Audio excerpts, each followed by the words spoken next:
Hi guys, so let's take a look at Tuesday, March 31st.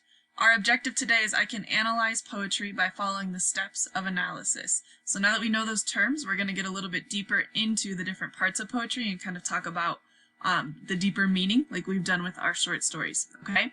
So your directions are pretty simple today. Number 1, watch the screencast, not this one, but the second one.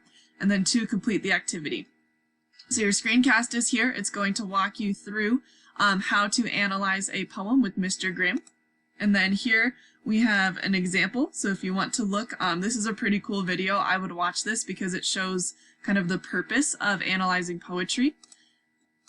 This one is just the example Mr. Graham went over in case you need to look at it. And then our slides again. So if you need to go back to those slides, you can, just to have them there for you, okay? And here's what your activity looks like for today. So you're going to make a copy of this. And it's going to have you analyze poetry. So there are directions here. It's multi-stepped. I believe there are 4 steps you're going to go through to go pick a poem. So there's a couple poems you can pick here at the bottom.